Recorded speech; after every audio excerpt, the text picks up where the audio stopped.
The story begins in winter season. The ski resort, surrounded by snowy mountains, was crowded with tourists.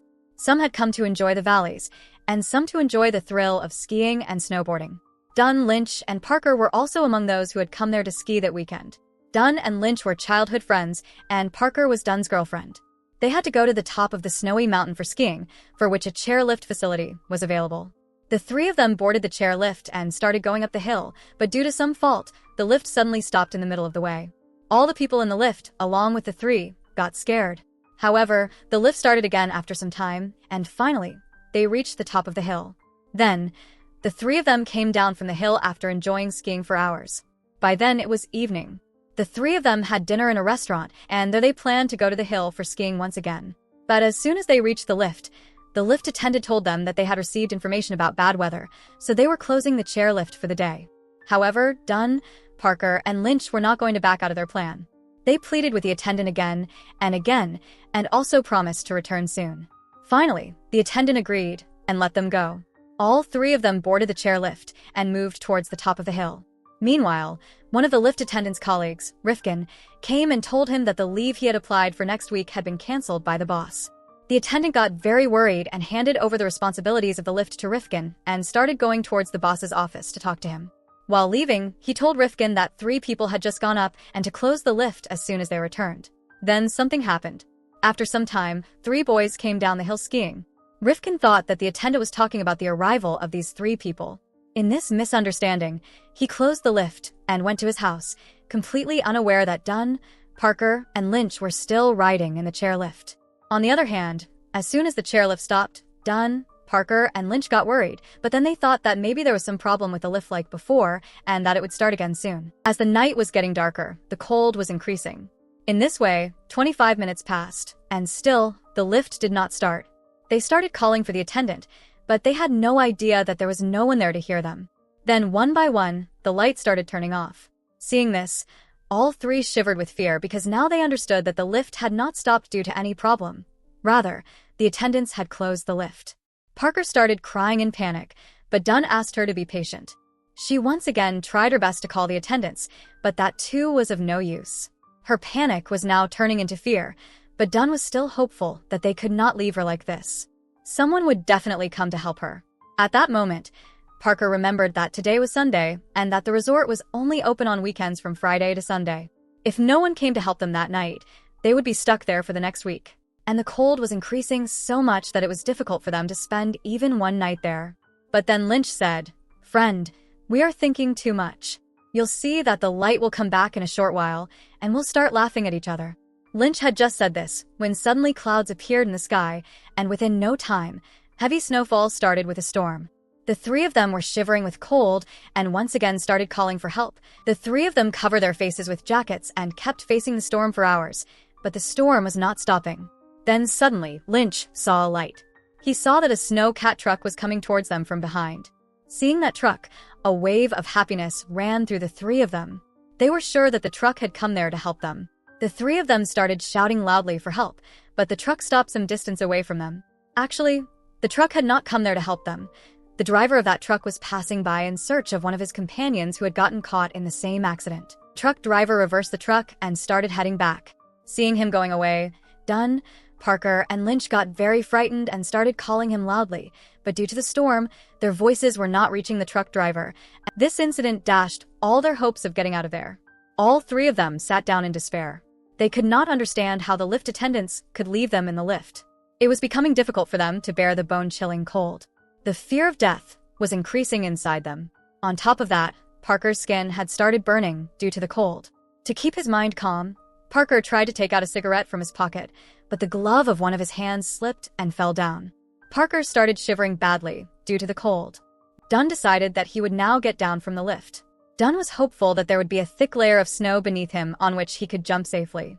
However, Lynch and Parker did not think it was safe for Dunn to jump down. Without thinking for a moment, jumped straight down. Flying in the air, Dunn landed on his feet, but with a loud cracking sound, both his legs broke, and the bones started peeking out of his feet. Unfortunately, there was not a thick layer of snow where Dunn landed, but a solid rock covered with a thin layer of snow, which caused both his legs to break. Dunn's painful screams echoed as he cried. Dunn was now unable to move with his broken legs. Parker quickly took out her scarf and threw it toward Dunn so he could try to stop the bleeding. Unfortunately, a gust of wind blew the scarf, and it got stuck in a bush. And Lynch noticed a pillar 2 chairs behind them. He decided to use the chairlift cable to reach the pillar and climb down to call for help for Dunn. However, the cable... Now Lynch was determined to reach the pole at any cost. He placed his feet on the skis and tried moving toward the cable, but he slipped on the icy chair and barely avoided falling. When Dunn uncovered his face, he was shocked to see a wolf standing in front of him, growling. He froze in fear. Parker, thinking quickly, threw her snowboard at the wolf, scaring it away for the moment. Dunn felt a brief sense of relief. Without delay, Lynch, with Parker's help, put his feet on the chairlift and hung onto the cable, moving cautiously forward with his hands. Lynch had just advanced a short distance when he saw something that made him return quickly to the chairlift. A pack of wolves had surrounded Dunn. The next moment, the wolves began tearing Dunn apart mercilessly, devouring him alive. Helpless, Dunn could not even defend himself, while Parker and Lynch could do nothing but cry and scream. Dunn's screams eventually faded, and the wolves left after satisfying their hunger. Parker and Lynch were in deep shock after witnessing Dunn's gruesome death. The next morning, when Parker opened her eyes, the first thing she noticed was her right hand, completely stuck to the safety bar due to the cold. When she tried to free her hand with force, the skin of her palm peeled off, making her groan in pain. Lynch woke up soon after and noticed that the frostbite on Parker's face had worsened, with more of her skin peeling off. Lynch encouraged Parker, saying, "If we don't show up at college today, our friends might come looking for us." Parker replied sadly, "No one knows we are here." Lynch's hope dimmed upon hearing this. He realized that no one would come looking for them. He saw only one way out, to hang from the cable and reach the pillar, then climb down the stairs attached to it. However, it was extremely dangerous, as the cable blades were sharp. The afternoon passed, but no one came to their aid. Parker had now lost all hope of survival. Lynch once again stood on the chairlift and moved forward, hanging in the air and gripping the cable. Suddenly, a joint of the chair broke, causing the chair to hang precariously on one side by a nut and bolt. Parker was terrified, while Lynch managed to reach another chair further back on the cable. Although the pillar was still a short distance away, he would need to hang from the cable again to cover the remaining distance. He endured the pain and finally succeeded in reaching the pole. Parker was overjoyed at his success, and a new ray of hope shone in her eyes. Lynch carefully climbed down the stairs on the pole.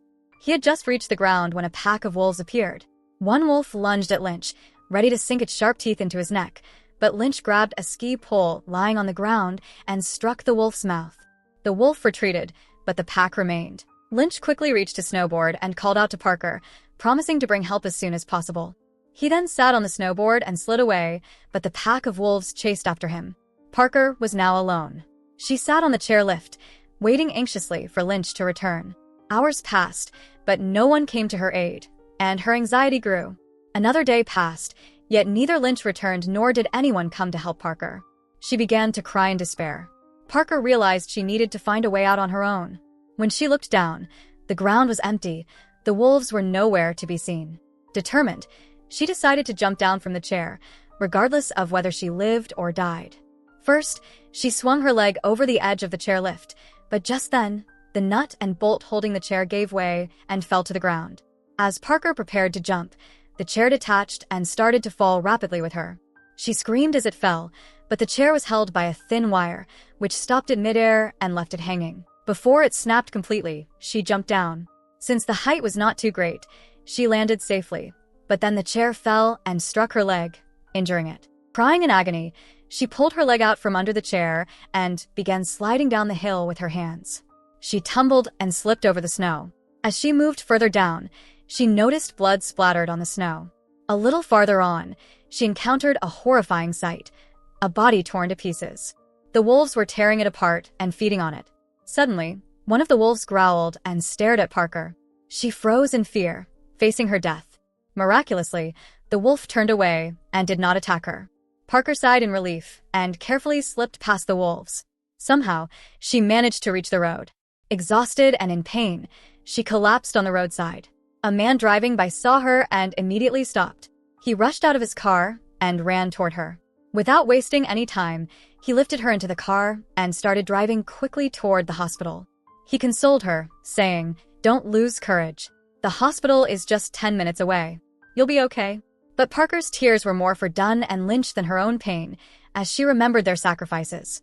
They had given their lives so she could survive. Parker closed her eyes and drifted into memories of Dunn. And with this, the story ended. So that's it. Hope you enjoy the story. Subscribe and press the bell icon for more videos.